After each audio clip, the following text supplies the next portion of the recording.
kali ini kita masih membahas materi di bab 4, di mana bab 4 ini kita pertemuan terakhir yaitu di bagian C.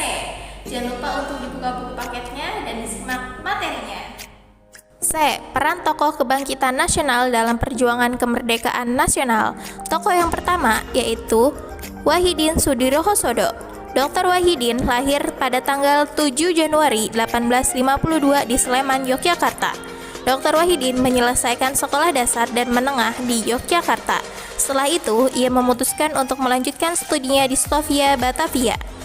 Gagasan penting Wahidin dalam perjuangan pergerakan nasional adalah organisasi yang memiliki tujuan memajukan pendidikan dan meningkatkan martabat bangsa.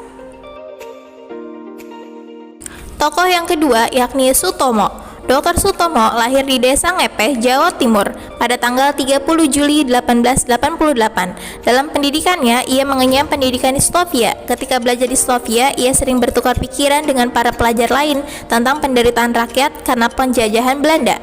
Ketika itu, Sutomo terkesan dengan saran dan ide Wahidin Soedirohosodo untuk memajukan pendidikan sebagai jalan untuk membebaskan bangsa dari penjajahan.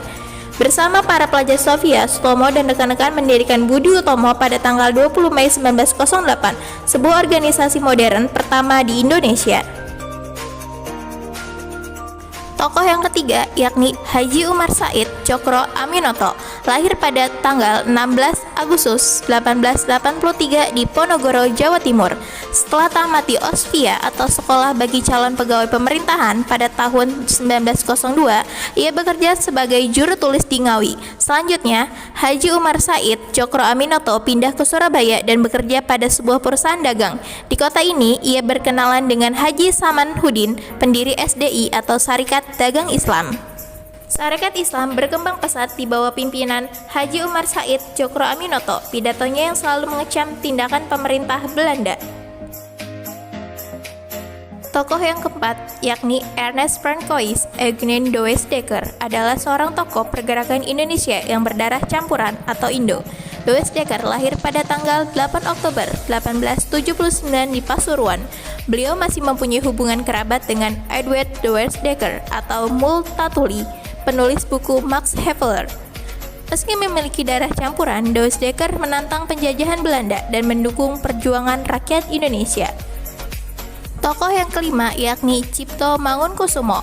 Beliau lahir pada 4 Maret 1886. Ketika menempuh pendidikan di Sofia, Cipto dinilai sebagai pribadi yang jujur, berpikiran tajam dan rajin. Para guru menjuluki Cipto sebagai EN Bagelan Learning atau murid yang berbakat. Setelah lulus dan menjadi doktor pemerintah Belanda di Demak, ia merasa prihatin dengan kondisi rakyat Indonesia. Cipto Mangunkusumo dengan tegas memperlihatkan sikapnya terhadap pemerintah Belanda dengan tulisan-tulisan pedas mengkritik Belanda di harian The Locomotive and Batavia's Nieuwsblad sejak tahun 1907. Adapun tokoh yang keenam yaitu Suwardi Soedjadiningrat. Beliau lahir pada 2 Mei 1889 di Pakualaman.